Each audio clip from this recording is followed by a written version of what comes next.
The Chronicles of Dr. Jack Daniels.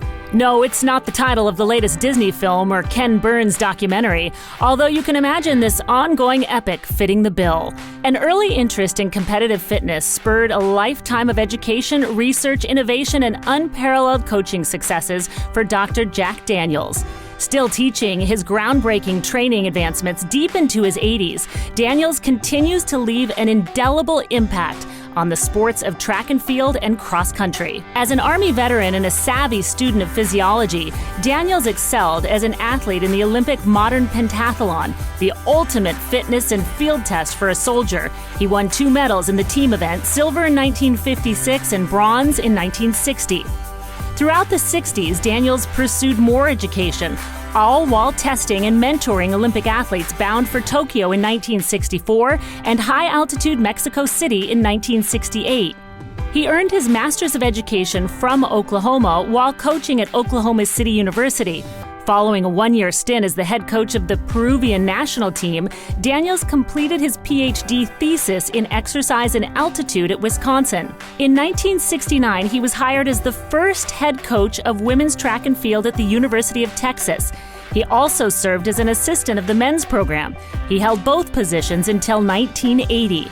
Later in the 80s, Daniels found his way to the State University of New York in Cortland. Over an 18-year period as head coach of the men's and women's programs, it was there where he built a dynasty. From 1986 to 2004, the Red Dragons won 8 NCAA Division III national titles. They finished national runner-up 4 other times and amassed 31 individual national titles to go with more than 120 All-America honors. His women's cross-country squad won an all-time leading 7 D3 crowns over a 10-year period, including 4 in a row from 1992 to 1995. All the while, his research and development continued.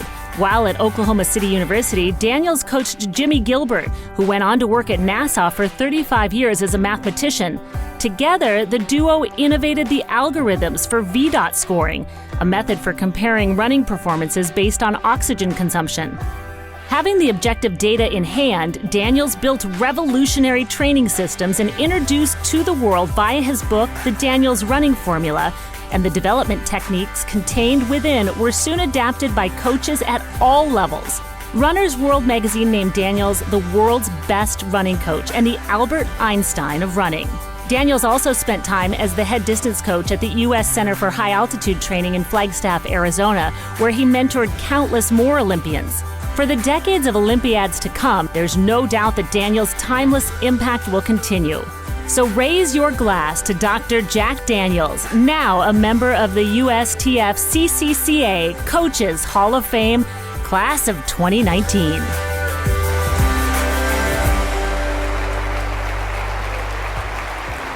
Coach Daniels, what an innovator. Yes, totally awesome seeing all that. Here we go.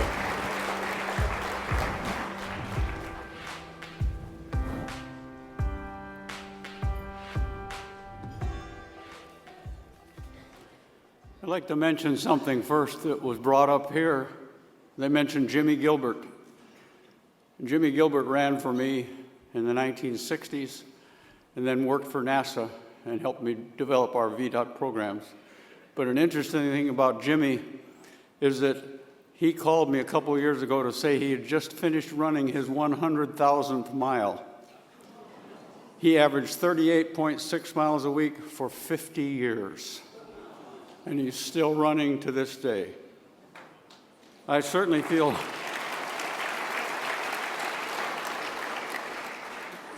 honored for being inducted into this Hall of Fame, and I want to mention a few factors that have led to my success as a coach. My personal Olympic sport was modern pentathlon, which includes cross-country horseback riding with about 25 obstacles to take on, fencing, pistol shooting, swimming, and running. 1 year of the top 60 pentathletes in the world, I was ranked first in riding, third in swimming, 8th in shooting, 11th in fencing, and a relatively weak 24th in running. So that's why I became a running coach. So I spent years researching running in hopes of improving that event. First, I must mention something that Larry Snyder told me. If you don't know Larry, he coached at Ohio State many years ago, and he and I coached the Peruvian national team together. He told me when we were in Peru, he said, "Coaches don't make athletes great, athletes make coaches great." Easy for Larry to say, since the first year he coached at Ohio State, he had a freshman named Jesse Owens on his team. Who made who great? As for my athletic and coaching success, there have been many people who helped me. Many family people in particular. My parents were very supportive, and my older brother Danny taught me how to shoot a gun, how to hunt and fish, to love the outdoors, and to be a smoke jumper for the U.S. Forest Service. Danny also had two outstanding boys, and one is with us here tonight, Tupper, who's a jet fighter pilot instructor, and just this year advanced to rank of general in the Air Force.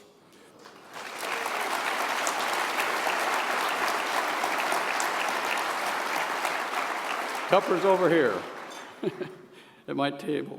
Brother Kent, also here, when he was in high school in Montana, was the state Montana heavyweight wrestling champion, undefeated his senior year.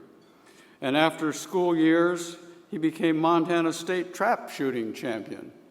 These guys can shoot better than I could, and that's my Olympic sport.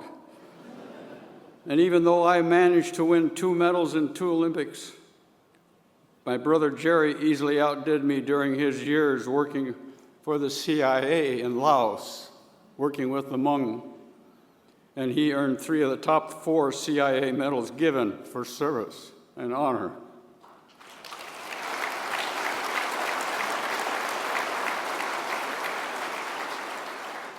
During my years of coaching at SUNY Cortland, I managed to coach 30 individual national champions, 130 All-Americans, and my daughter Audra, who's here,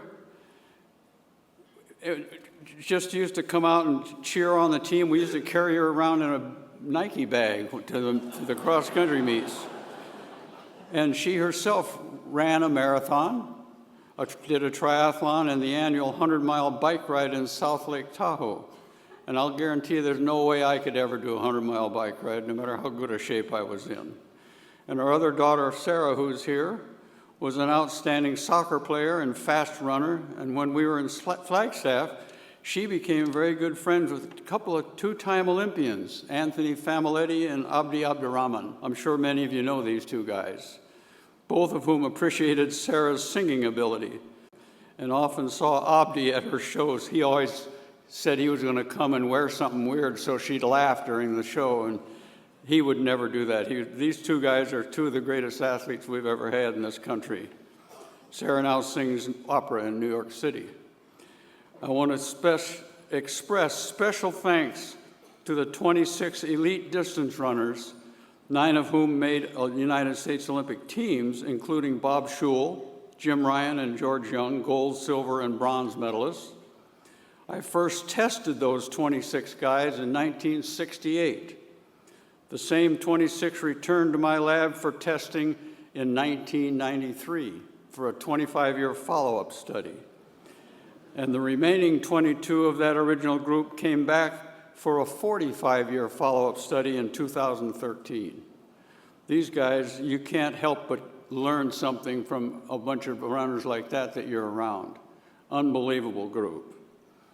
As great has been the support from other coaches, elite runners, and family members, the most support I've ever had has been from my wife, Nancy, who's also with us, who herself was an outstanding runner. 7 New England championships when she was at the University of New Hampshire, and believe it or not, she qualified for the U.S. Olympic trials in the 1500 and the marathon. And that's a fair variety of events. She was officially my assistant coach for 25 years, including all the years at Cortland when our teams were so successful. Nancy's strengths as a coach are in the area of emotional and motivational factors, quite different from my more physiological approach, but that's a perfect combination for coaching attributes. No doubt these two people, or these two approaches, provide desirable information for runners being coached. I again want to thank everyone who has been supportive of my research and coaching endeavors, and I'm certainly honored to be with all of you during this event tonight. Thank you.